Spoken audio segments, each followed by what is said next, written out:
Hey everyone, it's Sunday and time for a new episode of Record Collecting with the Quill. Today I'm gonna list my favorite double albums. And it's a category I've been thinking about for a long while. There's tons of great double albums in the history of music, but I've been sort of trying to avoid it because it's such a difficult thing to do. But today I picked my 7 favorite ones. If you ask me tomorrow, I will probably pick totally different 7 ones. But these are the ones that are my top 7 for today. But before we start, you know what to do. Make sure you subscribe, hit that little notice bell, and share with your friends. Well, as I said, looking back at it, double albums, every major artist must at least make one double album in their career, and there's tons of great stuff. And when I've sort of made my list, it's no surprise that it's among the biggest stars in the music business that I've sort of picked for my list. But starting out, actually started out with a sort of something different, a Swedish one. There's a couple of really good Swedish double albums, and I decided to go with this one, number 7 on my list. And this is a guy called Ulflandel, and the album is called Den vassa eggen, the sharp edge. He's sort of like a Swedish Bruce Springsteen and Bob Dylan. He's both an author and a musical artist as well, and he's been releasing both books and albums since the mid 70s. Really productive guy, and he made tons of great albums. And this is his divorce album from 1985. A great one. It has everything a divorce album should have. It's everything from hope to despair, from sort of happy songs to sad songs, and it's arguably his best album. It was a huge success in Sweden. Listening to it today, it's a little bit haunted by the mid 80s production sort of values, but only for a couple of songs. There's some other great ones. If you speak Swedish, it's an easy listen. If you don't speak Swedish, it's a bit more difficult, but great songs on this one. So my number 7, Ulflandel, Den vassa eggen. Put that one. And speaking of Swedish Bruce Springsteen, my number 6 is this one. Bruce Springsteen from 1980, The River. This is probably, of all the albums I listed, this is the one I listened the most to. It was really important for me in the sort of late 80s, early 90s.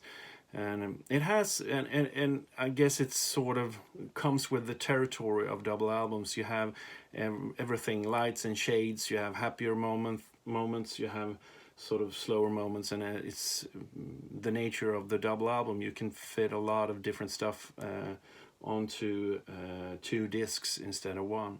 And this one, you have some of his lighter songs and more like party songs, Cadillac Ranch. You have Hungry Heart. You have The Ties That Bind, but you also have softer moments, the title track. You have Drive All Night, and a fantastic album. It sort of tells the story of sort of wanting to start a family and of being sort of a young adult, I guess. But a great album, and I got to see him a couple of years ago in Gothenburg when he played the whole album from beginning to end, which was really fantastic as well. So my number 7, my number 6, Bruce Springsteen, The River. Number 5. Well, this one is sort of, it's not always mentioned when it comes to double albums, but I think this is a fantastic one. Derek and the Dominoes, Layla and Other Assorted Love Songs. Eric Clapton's finest moment, if you ask me. Tired of his own hype, he decided to go with a totally different band name. He added one of the best rhythm sections in history of music, Carl Rattle on bass and Jim Simpson on drums, and you also have Duane Allman guesting on guitar on almost all of the album. And this one is so groovy, fantastic, great guitar playing both from Eric and from Duane. And as I said, some really swinging songs, and you also have one of his major hits, Layla, on this one, which sort of is not typical of the album. It sort of stands out compared to the other songs, but really, really groovy one. So check this one out if you haven't heard it. Derek and the Dominos, my number 5. Number 4. Now we're talking about the giants here, and I don't think there are any major surprises. But my number 4 is this guy, Jimi Hendrix Experience, Electric Ladyland, the double album, his third album. And this one is sort of sums up the whole late 60s vibe. You have sort of psychedelic moments, and it's sort of inventing a lot of cool recording techniques. But you also have some fantastic songs on this one, and you have the last 2 tracks are probably the best ending of any album ever, with All Along the Watchtower and Wounded Child. Such a fantastic end to an album, and him at his finest. Way too short of a career, but this one stands out. So my number 4, Jimi Hendrix, the Jimi Hendrix Experience, Electric Ladyland. Number 3, and now it's getting really difficult. It's yeah, as I said, there's some fine double albums in the history of music, but my number 3 goes to this one, the Beatles, the White Album. And the reason that it's not higher up is because it is some fantastic songs, but Beatles, they were sort of not in their finest moment. Ringo Starr even quit the band for a short while recording this one, and it was them sort of working on their own songs by themselves, but still you have some of the best songs ever on this one. You have When My Guitar Gently Weeps, you have Back in the USSR, you have so many great songs, but it is a little bit all over the place, which you could argue that double album should be, but compared to my number 2 and number 1, this one is sort of slightly down the list, but still a fantastic album. The Beatles' White Album, my number 3. Number 2.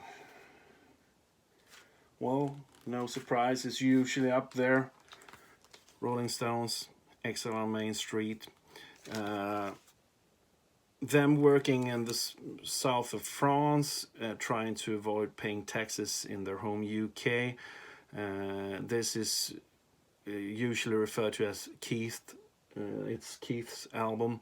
He was sort of in charge. He was heavy into drugs and working around the clock, and not everyone was satisfied with that method of working. So Bill Wyman left, and Keith is playing bass on a lot of songs here.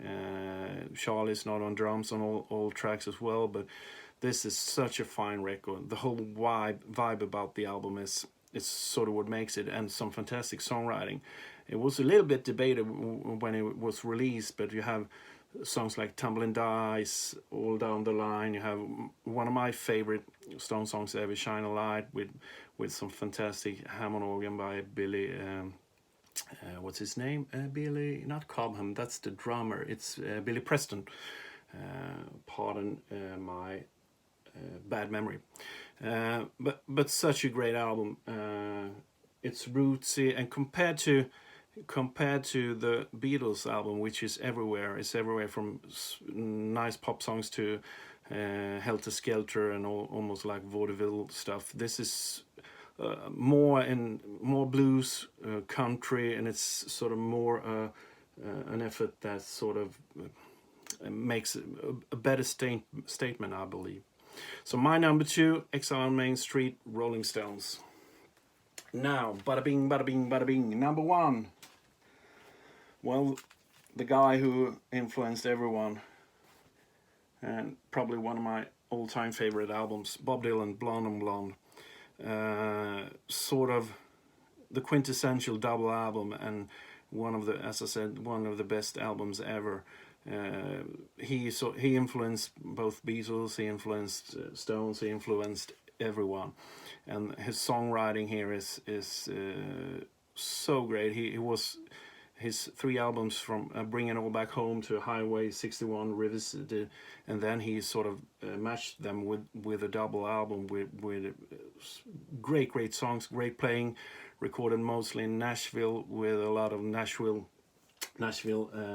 session guys, apart from Al Cooper and Robbie Robertson on guitar. It's yeah, I don't know what to say. You just listen to the last track, Sad Eye Lady of the Lowlands, and there you have it. My number 1, Bob Dylan, Blonde on Blonde. And as I said, this is a difficult. I had a bunch of albums that was near making it. I have The Who, Tommy. You had Quadrophenia. You have Elton John. I had as well. What else? I had Humble Pie, Eat It, a favorite album of mine as well. You have London Calling. I didn't pick Pink Floyd, The Wall. It's usually up there, but I think they made better albums. But I want to hear your opinion. What are your favorite double albums? Let me know in the comment section. And as I said, my top 3 was Bob Dylan, Blonde on Blonde. It was Rolling Stones, Exile on Main Street, and Beatles' White Album. I want to hear your top 3, or your top 7, or your top 10, or your top 15, whatever. Please comment in the comment section. Also, follow us on social media. The QUILL Sweden vacation is over. It's time to start writing new songs. So stay tuned for a lot more news in the future. That's it for now. I got a show to play in a couple of hours, so I gotta go prepare and learn a couple of new songs. See you all again next week with a new subject. Cheers. That's it for now. Bye.